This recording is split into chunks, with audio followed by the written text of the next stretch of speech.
Hello मेरे प्यारे प्यारे स्टूडेंट्स, कैसे हो आप लोग और कैसी चल रही है आप लोग की तैयारी। आई होप कि आप सभी बहुत अच्छे होंगे और अपनी तैयारी भी बहुत ही अच्छे से कर रहे होंगे। स्टूडेंट, आज का जो ये क्लास है ये 12th हिंदी का एक बहुत ही ज्यादा इंपॉर्टेंट क्लास है, क्योंकि इस वीडियो में मैं आपके लिए लेकर आया हूं क्लास 12 हिंदी का एक बहुत ही ज्यादा इंपॉर्टेंट जीवन परिचय। ये एक ऐसा जीवन परिचय है जो आपके बोर्ड एग्जाम में लगभग हर साल पूछा जाता है। लेखक का नाम है आचार्य हजारी प्रसाद द्विवेदी। आचार्य हजारी प्रसाद द्विवेदी जी का जो जीवन परिचय है या बोले तो साहित्यिक परिचय जो है ये लगभग हर साल रिपीट होता है। आप लोग बुक उठाकर देख लें, आचार्य हजारी प्रसाद द्विवेदी जी आपका पीछा नहीं छोड़ने वाले जब तक आपको 5 नंबर नहीं दिलाएंगे। देखिए स्टूडेंट, आज हम लिखना सीखेंगे कि 12th हिंदी में हम साहित्यिक परिचय लिखते कैसे हैं। आपके पेपर में आता है निम्नलिखित में से किसी एक लेखक का साहित्यिक परिचय देते हुए उनकी रचनाओं को लिखो।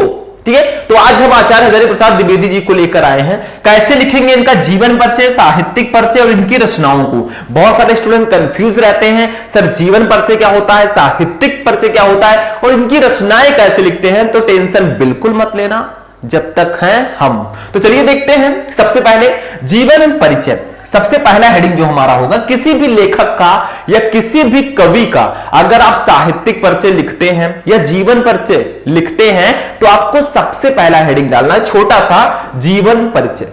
वैसे आपके 12th में जो जीवन परिचय आता है वो जीवन परिचय लिखकर नहीं आता है। निम्नलिखित में से किसी एक लेखक का साहित्यिक परिचय देते हुए उनकी रचनाओं को लिखो, वहां पे साहित्यिक परिचय रहता है। लेकिन एक छोटा सा हेडिंग हमें जीवन परिचय लिखना है और जीवन परिचय में इनका जन्म, अगर माता पिता तो माता पिता और इनकी मृत्यु लिख देना है। 2-3 लाइन आपको लिखना है। देखो जीवन परिचय, सबसे पहले हम लिखेंगे हिंदी के श्रेष्ठ निबंधकार आचार्य हजारी प्रसाद द्विवेदी का जन्म सन 1907 ईस्वी में बलिया जिले के दुबे का छपरा नामक ग्राम में हुआ था। मतलब इनका जन्म कब और कहां हुआ था ये आपको पहली लाइन में लिखना है, फर्स्ट लाइन में। साहित्यिक परिचय में क्या लिखना है अभी मैं आगे बताऊंगा, टेंशन मत लेना। ठीक है, इनके पिता श्री अनमोल द्विवेदी ज्योतिष और संस्कृत के प्रकांड विद्वान थे। मतलब इनके पिताजी जो हैं अनमोल द्विवेदी जी जो थे ये संस्कृत और ज्योतिष के प्रकांड विद्वान थे, मतलब बहुत जानकार थे। तो भैया जब वो इतने जानकार थे तो लड़के में कुछ ना कुछ गुण तो होगा ही, इसीलिए ये इतने फेमस लेखक हैं। ठीक है, आगे देखो।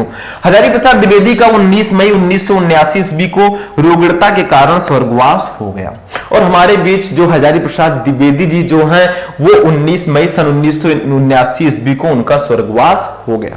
तो आपको जीवन परिचय में सिर्फ 2-3 लाइन लिखना है। मेन जो हमारा पर्पस है वो साहित्यिक परिचय रहेगा जो मैं अभी आगे आपको बताऊंगा।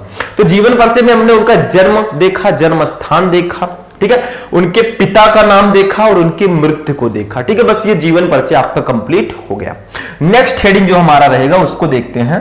नेक्स्ट हेडिंग जो हमारा है वो है साहित्यिक परिचय। सबसे इंपॉर्टेंट हेडिंग जो भी आपको अच्छे से लिखना है इस हेडिंग में लिखना है, क्योंकि मेनली हमें साहित्यिक परिचय लिखना होता है। साहित्यिक परिचय और उनकी रचनाओं को। जीवन परिचय आप नहीं भी लिखेंगे तो भी चल जाएगा, ठीक है, लिख देंगे तो बेटर रहेगा। साहित्यिक परिचय में क्या लिखते हैं, साहित्यिक परिचय मतलब हिंदी साहित्य में इनका परिचय कैसा है, क्या थे ये, किस प्रकार की रचनाएं करते थे, किस लिए ये जाने जाते हैं, ये सब आपको साहित्यिक परिचय में लिखना होता है। देखो अभी मैं बताऊंगा, आपको समझ में आ जाएगा। हजारी प्रसाद द्विवेदी साहित्य के प्रख्यात निबंधकार, इतिहास लेखक, अन्वेषक, आलोचक, संपादक तथा उपन्यासकार के अतिरिक्त कुशल वक्ता और सफल अध्यापक भी थे। मतलब इतने सारे गुण थे इनमें, यही गुण इनको महान बनाता है। देखो वो क्या क्या थे पहले इसको जानो। ये हिंदी साहित्य के प्रख्यात निबंधकार, मतलब ये निबंधकार थे, निबंध रचनाएं लिखते थे। इतिहास लेखक, इतिहास के भी लेखक थे, मतलब इतिहास भी लिखते थे। अन्वेषक, आलोचक, संपादक भी थे, संपादन भी करते थे और उपन्यासकार भी थे, उपन्यास भी इन्होंने लिखा है, अभी मैं रचनाओं में बताऊंगा आपको। ठीक है, और इतना ही नहीं, इसके अतिरिक्त कुशल वक्ता मतलब एक लेक्चरर एंड सफल अध्यापक भी थे और एक टीचर भी ये थे। इतने सारे गुण थे इनमें। ठीक है, आगे देखो, यही इनका परिचय है। वे मौलिक चिंतक, जैसे आपसे कोई पूछे बेटा आपका परिचय क्या, अपना इंट्रोडक्शन दो, तो आप बताओगे सर मैं इस क्लास में पढ़ता हूं 12th में, my name is Shubham Goswami. ठीक है, I did in class 12th। तो ऐसे आप परिचय दोगे। ठीक है, मैं एक स्टूडेंट हूं, मेरा कोई परिचय पूछे, मैं एक टीचर हूं, तो ये सारे इनके परिचय, वही परिचय यहां पे बताया मैंने। तो वे मौलिक चिंतक, भारतीय संस्कृति और इतिहास के मर्मज्ञ, बंगला तथा संस्कृत के प्रकांड विद्वान थे। मतलब ये जो हजारी प्रसाद द्विवेदी जी जो हैं, ये मौलिक चिंतक, भारतीय संस्कृति और इतिहास के मर्मज्ञ, बंगला तथा संस्कृत के प्रकांड विद्वान थे। इनके साहित्य पर संस्कृत भाषा, आचार्य रामचंद्र शुक्ल और रविंद्रनाथ ठाकुर का स्पष्ट प्रभाव है। ठीक है, इन्होंने विश्व भारती और अभिनव भारतीय ग्रंथमाला का संपादन भी किया। तो इतना समझ में आ गया, आगे बढ़ते हैं। आगे थोड़ा सा और है, इन्होंने नित्य प्रत्य के जीवन की गतिविधियों और अनुभूतियों की मार्मिकता के साथ चित्रण किया है। ये हिंदी ललित निबंध लेखकों में अग्रगण्य हैं। द्विवेदी जी की साहित्य सेवा को डी लिट, पद्म भूषण और मंगला प्रसाद पारितोषिक पुरस्कार से सम्मानित किया गया। आप लोगों को साहित्यिक परिचय में इनका परिचय कैसा है वो तो लिखना ही है। अगर इनको कोई पुरस्कार मिला है उसको भी आपको इसमें लिखना है, क्योंकि उन्हीं के परिचय के कारण उनको पुरस्कार मिला। तो इनको जो है द्विवेदी जी की साहित्य सेवा को डी लिट, पद्म भूषण और मंगला प्रसाद पारितोषिक से सम्मानित किया गया है। बस इनका साहित्यिक परिचय कंप्लीट हो गया। तो ये साहित्यिक परिचय जो वाला हेडिंग जो है बहुत इंपॉर्टेंट है। अब आप कहेंगे सर मेरे बुक में तो अलग दिया है, मेरे बुक में दूसरा दिया। देखो भाई, अलग अलग बुक में अलग अलग प्रकार से दिया होगा। किसी भी बुक से आप पढ़ लीजिए, चाहे आप ये पढ़ के जाइए, चाहे अपने बुक से पढ़ के जाइए, ठीक है, दोनों सेम ही चीजें हैं, थोड़ा थोड़ा चेंज करके सब में दिया रहता है। ठीक, पर इनका जन्म स्थान ये सब तो चेंज हो नहीं सकता। ठीक है, मतलब जन्म स्थान ये सब नहीं चेंज हो सकता। तो देखिए रचनाएं, अगला हेडिंग जो हमारा रहेगा वो रचनाएं रहेगा। मतलब इनकी रचनाएं कौन कौन सी हैं ये ध्यान से समझना। तो इनकी प्रमुख रचनाएं निम्न है। देखो किस किस सेक्टर में इन्होंने रचना की है, किस किस क्षेत्र में, उसको हेडिंग वाइज लिखना है। जैसे निबंध क्या है, आलोचना साहित्य क्या है, इतिहास क्या है, इसको लिखना है। देखो निबंध में इनकी रचनाएं हैं अशोक के फूल, आपके 12th में यही चैप्टर है। कुटज, विचार प्रवाह, विचार और वितर्क, आलोक पर्व, कल्पलता, ये इनकी निबंध रचनाएं हैं।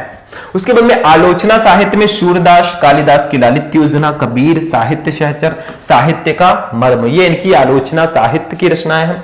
इतिहास के भी ये लेखक थे, इतिहास लेखक। तो हिंदी साहित्य की भूमिका, हिंदी साहित्य का आदिकाल, हिंदी साहित्य, ये इनकी इतिहास की रचनाएं हैं। ठीक है, आगे बढ़ते हैं, थोड़ी और रचनाएं होंगी शायद।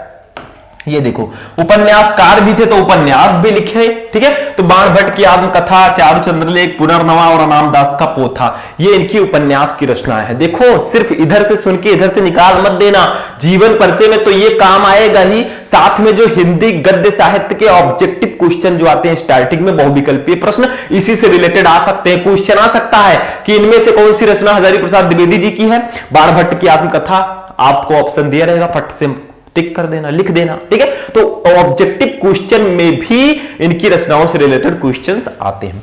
संपादन में इन्होंने नाथ सिद्धों की वानियां, संक्षिप्त पृथ्वीराज रासो, संदेश रासक, ये इनकी संपादन की रचनाएं हैं। अनुदित रचनाओं में प्रबंध चिंतामणि, पुरातन प्रबंध संग्रह, प्रबंध कोश, विश्व परिचय, लाल कनेर, संदेश रासक, ये इनकी अनुदित रचनाएं हैं। ठीक है, तो ये सारी इनकी रचनाएं हैं। ठीक, तो यही था हजारी प्रसाद द्विवेदी जी का जीवन परिचय।